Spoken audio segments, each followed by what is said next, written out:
Okay, I didn't have my microphone on. I listened to what I recorded and it doesn't sound that much worse. So hopefully the sound will be consistent throughout the whole video. I had the microphone on my desk, but I kind of forgot to put it on me. Where was I? Gwen and Miles are hanging out. They're hanging out, and he ended up bringing her back to the party. And mom and dad shows up and be awkward, and she takes off because she gets an alert. He follows her, and it's kind of weird. Um, Before he follows her, the mom and them talk a little bit. He and his mom talk a little bit, and she gives him permission to go after Gwen, so he does. Which, after finding out everything else, I kind of wish he hadn't. Um, but the moment between the mom and the son was really moving, and as a mom to a teenage son, that was really, um, really touching to me. As you know, it's really hard to let your kids grow up and go do their own thing and not be so worried about it all the time. And I can't even imagine her situation with this kind of kid who literally has powers and is going to other universes. So she really doesn't know what he's doing at all. Um, so that's funny. He takes off, follows her. She goes to the Spot's hideout and finds out that he basically figured out how to go to other universes. He wants to be more powerful because Miles pretty much dismissed him as a villain of the week, and he took that really hard. And because he has really interesting powers. It's not just a bad guy trying to rob a bank. He has these crazy superpowers, and he gave Miles a really hard time, getting him. He didn't even get him. So yeah, he wants to become more powerful, and somehow he wants to go to every place that has gliders, like the first film. And I guess becoming connected to all these different gliders and all these different universes will make him more powerful than he already is. So they go to this other universe that he had went to, and they meet another Spider-Man. So this universe that he follows Gwen into is like India. I don't know if it's India or if it's New York that somehow is more like India. I don't know which it is. Doesn't matter. It's cool. It's a really big city, a lot of traffic, a lot of like layers of cities, and like the freeway is like several layers. Really cool. What am I doing? I don't know. I'm gonna try to keep my makeup simple so hopefully I can talk and think at the same time and do my makeup. So they go there. Gwen, of course, sees that Peter's there. William Peter. Miles is there. He shouldn't be there. They try to find the spot. They fight. He, of course, is able to get away because of his cool powers. He can just throw a spot and show up somewhere else. He finds a place where there's another glider. My only thing is like if there's other gliders, I mean there are other Fitz, the dude who made the glider in Miles's universe, but we never see another one of those dudes. Um, so I guess not. Maybe there's other people with the same idea, but not the same actual character or villain. So they fight him. He finds a place where this glider is.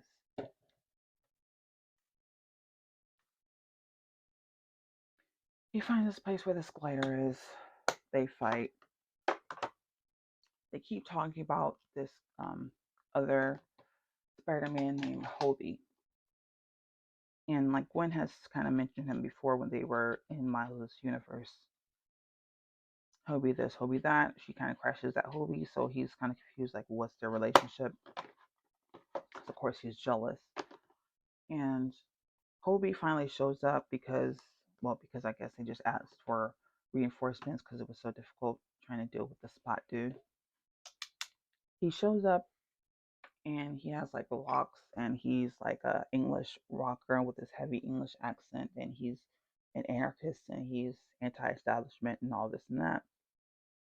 And he talks really fast and his accent is so thick I could barely understand what he was saying half the time. But it was funny and cool. And he kind of tells Peter like Peter was trying Peter, I keep calling Miles Peter. Miles couldn't get to the spot because the spot put up this barrier between them, and he was trying to use his electricity powers to break this thing, and he couldn't. But Hobie pops up and breaks it down real quick, and he kind of tells him like, use your whole hand, not just your fingerprints, your fingertips. And I guess Miles never thought of that before.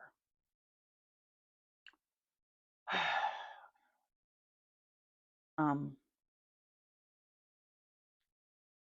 Miles and Gwen and this Indian Spider-Man in this other universe, they start to fight him, and he gets in there, the Spot gets in there, and it's too late. He becomes more powerful, and he ends up leaving. But now there's this big problem in this universe where the glider has kind of gone over. I don't know. It's bad. And the building that it's in starts falling, and it's on this top of this. It's kind of like the Tony Stark building where it's like off a cliff.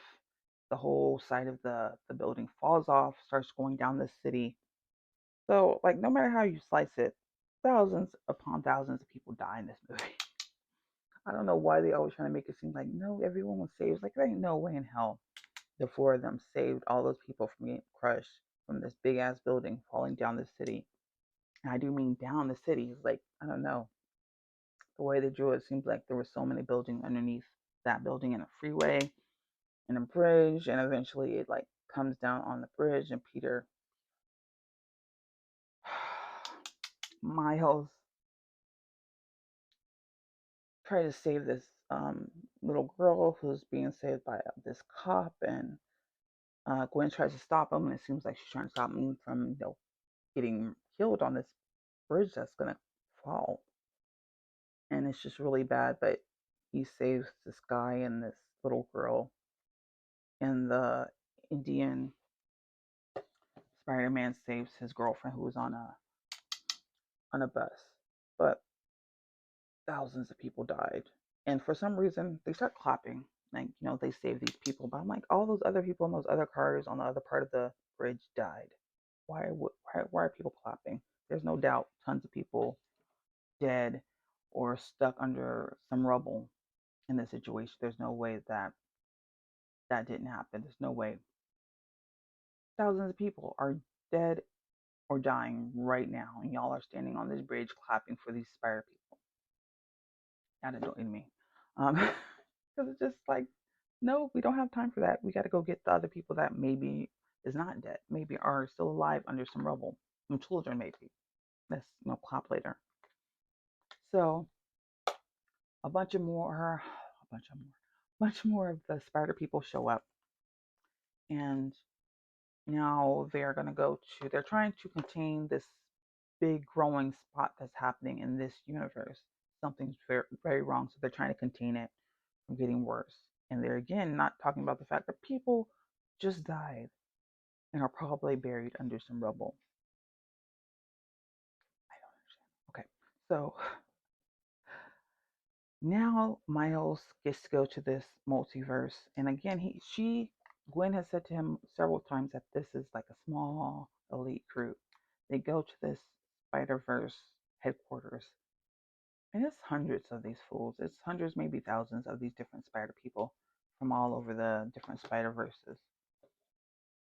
So he's confused. I'm confused. Like, are they saying that there's millions of Spider-Mans and that's why it's only like these thousands? So it's not a lot actually, or what? But we find out later, no. It does seem like every Spider-Man from every universe and all of the villains from all the different Spider universes are also in this area, or being dealt with and being continued and being put back to where they belong. The villains, at least, and all the different Spider-Mans are kind of working together and know about each other.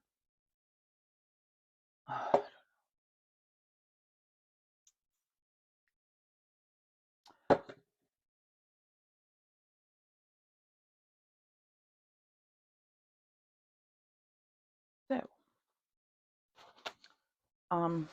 this is when Miles meet Spider-Man 2099 and also Peter B. Parker T. Parker or B. Parker? Well, the Jack Johnson Spider-Man, the hobo Spider-Man from the first movie, he shows up. He has a kid, and it's really cute. And he gave his daughter a little baby, maybe not even 1 year old, a little spider thing. So she's all over the place, and it's cute and it's sweet. And he's trying to talk to um this main Spider-Man, who I guess is the one who's doing all this stuff with the different Spider-Verses, trying to fix everything. And he's basically saying what happened in Miles's universe is what's to blame and why he has to deal with this. And he pretty much gives him um this slideshow about why this is happening and what's about to happen. And again, I don't know why he would even tell Miles what's about to happen or why he would explain this just to be like, you can't do nothing about it. So he shows him how all these different Spider people have similar stories. They all kind of lose the same people. Certain events happen, certain people die in these different universes, which kind of don't make sense to me because Gwen dies in some universes and she is Spider Woman in another universe. So to me, it seems like it should balance out, right? If that's the case, but whatever. So the uncle dies, or the dad dies, and or the dad is going to be captain. If the dad is captain, the captain's going to die. And if these certain things don't happen, the universe will collapse in on itself or somehow be destroyed.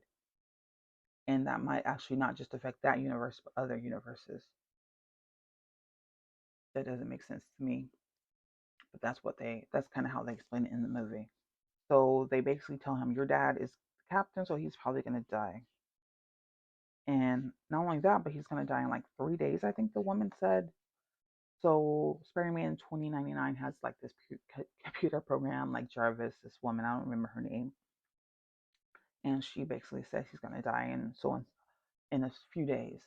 And it has to happen. If it doesn't happen, his universe might be destroyed, because in his universe, he wasn't the one that was supposed to be Spider-Man. He shouldn't have been bitten because that spider came from another universe, Universe 42. So, so yeah. So his dad has to die now because his Spider-Man died. He became that Spider-Man, and the Spider-Man in 42 never became a Spider-Man at all. I don't quite get all that, and I don't quite understand why that has to happen, or again, why they told him if that's the case. Because basically, they're like, your dad is going to die. You have to let it happen, or people are going to die. You have to just let your dad die and be cool with that, because being Spider-Man means making sacrifices. Why did they tell Miles any of this? They didn't have to tell Miles literally any of this. They could have just told him, well, this isn't all the Spider-Mans, just a few. And we just didn't. You're too young. We don't want to involve you in this, even though of course they do have younger Spider-Mans in this place. But they told him that his dad is going to die and he can't do anything about it. So of course he's going to try to do something about it. He takes off. They tell him they're going to they try to trap him in this the same thing they put Gwen's dad in, so he can't get out, and they're going to keep him there until I guess his dad dies. But Hobie had told him how to use his whole hand and not just his fingers. Use his whole hand. So he does that. He breaks out. He runs. They all chase after him, which makes no sense because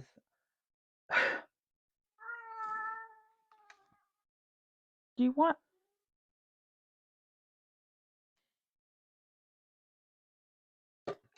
He runs. They all like all the spider people come after him, and it's pretty cool. Um, Peter B. Parker or P. Parker tries to talk to him and explain to him like, you have to let this happen. I know this is bad, but blah blah blah. To me, again, I still like the whole, why did they even tell him? Why would you tell him his dad is gonna die and not think he's gonna try to save his dad? Um, they're chasing him. He goes through something, comes out. He ends up being like on a some sort of train that's going into space. I don't know if it's going into space or just up and around. I don't know. It's pretty cool. The whole universe that this Spider-Man is in is pretty cool and high tech. But it's like going super fast, and they're all climbing up this thing, going after him. I had to go to the bathroom, so I literally don't know how the hell he got away from all of them. But I got the gist that it was just to get them to they he wanted to get them away from the headquarters so he can do something. I don't know what he did exactly and how he got back to the universe or out of that spot with all those people. I literally don't know. But he did. He goes back to what he believes is his universe. And because I missed everything, of course I believe it too. Um so he's back at home. He tried to talk to his mom, and he's trying to save his dad. He wants to go home and warn his dad or figure out how to save his dad from being murdered. He talks to his mom. Gwen is there. The other Spider-Mans are also looking for him in his universe. They can't find him, but they're all kind of looking and waiting for him to show up. Gwen is there too. Gwen has been basically kicked out of the group and sent to her home, but Obi went to her universe and gave her dad his interdimensional thing that lets them go from one universe to another. So I don't know how he did that and then left his own device, but she has his device, so she goes to Miles' universe to talk to him and I don't know, try to save him or stop him. I'm not sure what she's going to try to do. But she goes there. Miles doesn't show up. She's hiding from the other Spider-Mans. They're trying to get Miles. Miles doesn't show up, and she's waiting for him at his parents' house in his room, and his parents are talking. And I'm not sure. Like I said, I saw this yesterday, and he is okay. Yeah, so he's talking to his mom, and he reveals that he is Spider-Man, and mom is like, "What are you talking about? Who is Spider-Man?" I'm confused. He's confused, and that's when everything kind of goes left. He is confused, and then his mom is basically like, "Who is Spider-Man? I can't handle this. You really had me going. I have you and me to worry about. I really don't have time for this." Even though she just seemed so concerned about her son just a moment ago, now she's like, "I don't got time for this. Stop playing around." Uncle Aaron shows up, and Uncle Aaron died in the last movie, so we're all like, "What?" Miles is freaking out, kind of. He's trying to be cool because I think he's realizing, we're all realizing at the same time that he's in the wrong universe. He went to the universe of 42 where that spider came from. So yeah, he's in the wrong universe. Gwen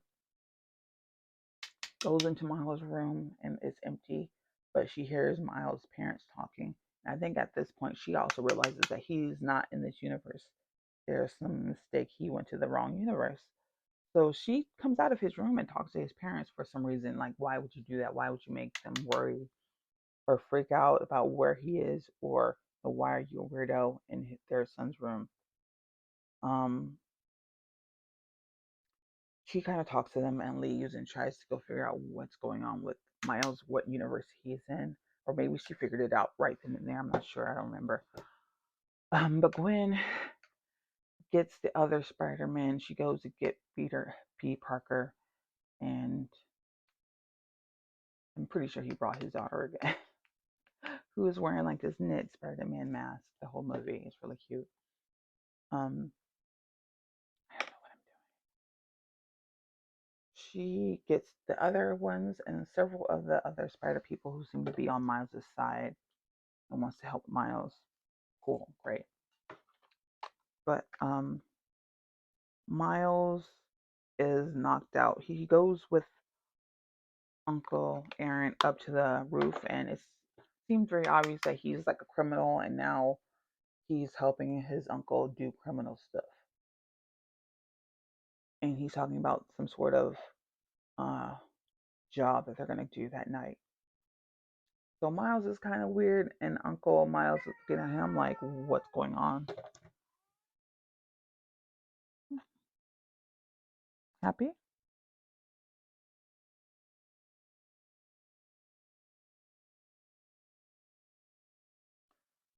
Miles is confused because his, uncle who should be dead is right there, and he looks up while they're on the rooftop and sees a mural. Instead of the mural of his uncle, like he has in his universe, is a mural of his dad. His dad is dead in this universe, and his uncle is alive. So he is confused and he is freaking out. And then someone knocks him out. He ends up being in at his uncle Aaron's. I want to say his room or his apartment, like the first movie, and he's tied to a boxing bag or a punching bag or whatever. And he's trying to talk to him like, "Yo, in my universe, you're dead, and my dad's alive, and I got to get back to my universe and save my dad. Uncle Aaron, I know you're a good guy. I know you're the Prowler, but I know you're a good guy, and I know, you want to be good, and I need to go save my dad." And Uncle Aaron is kind of listening, but he's not. He seems to be menacing. It's just being weird. Because I'm thinking, like, even if this dude is from another universe, this is your nephew. This looks like your nephew. And he seems like a sweet kid. It's kind of hard for me to believe that he's just going to be a jerk to his nephew, even if it's a different one from another universe. But whatever. He's not really saying anything. And then he's like, "I know you're the Prowler, blah, blah, blah." And Aaron is like, "I'm not the Prowler." He's not the Prowler in this universe.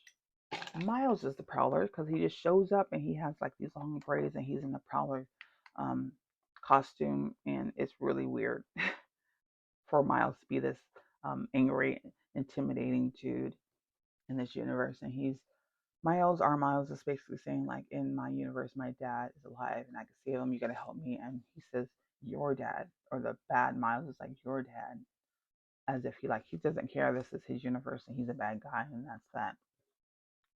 And all of the Spider people pretty much shows up, and they're gonna, well, they show up, but we don't see them. Miles doesn't see them. I don't know if the other Spider-Man who's trying to stop Miles realizes what happened or where Miles is, but Gwen and them, Miles' friends, they do know. They do know, and they're in that universe now. And that's it. They show up, they're together, but Miles is alone with this other Miles and his uncle Aaron, and that's the end of the movie. Um, that's why I give it 4 stars, because that's the end of the movie. That's that's it. There's no big finale. They aren't gonna fight. That's gonna be for the third movie, and I'm mad.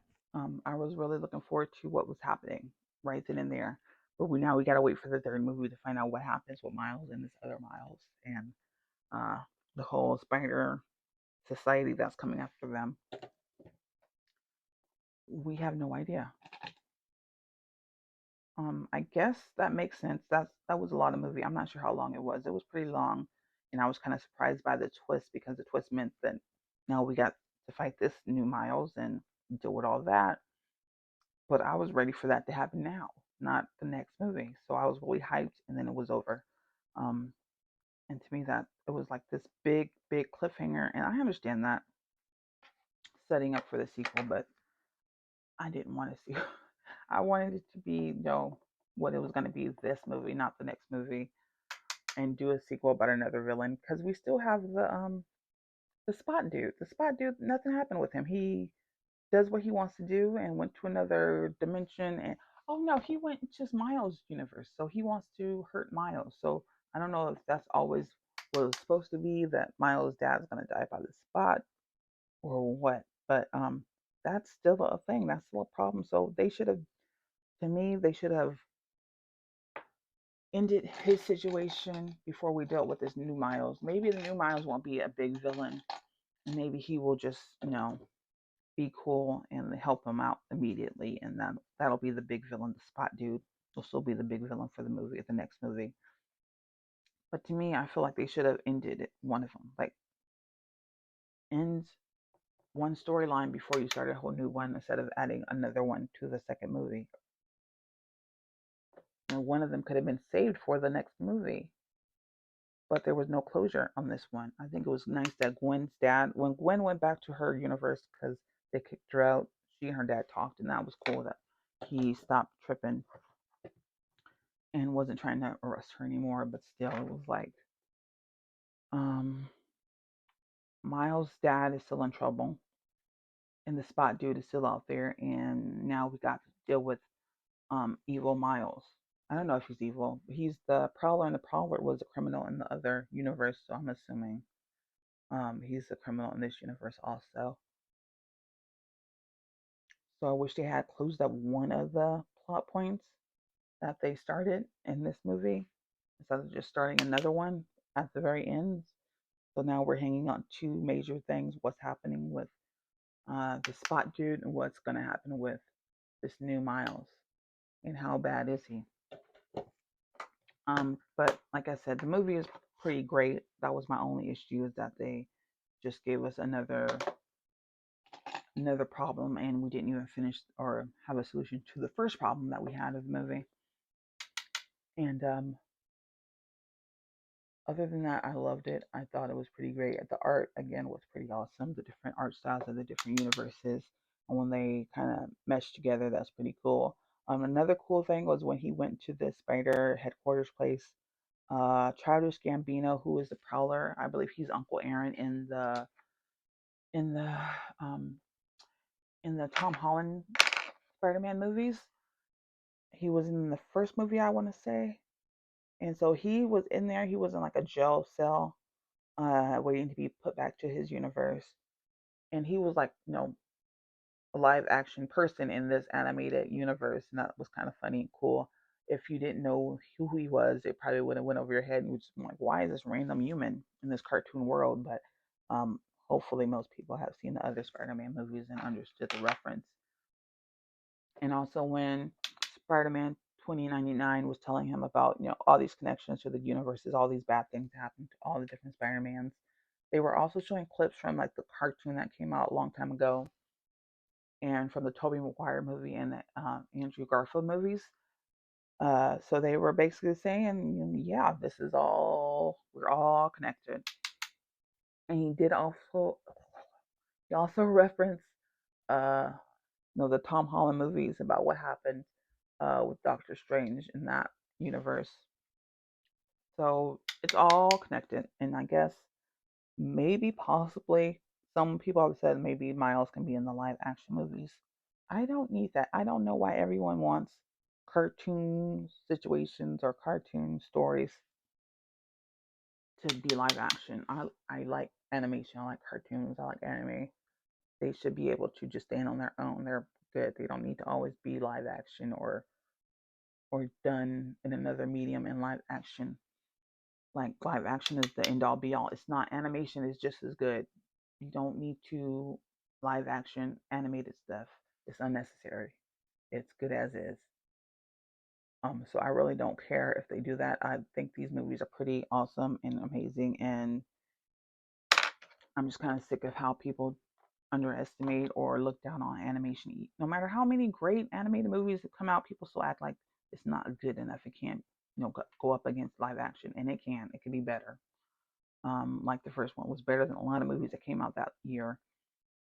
Um, so yeah, I was hoping to get my makeup completely done, so I'm going to stop and then wrap this up and finish my makeup. Be back.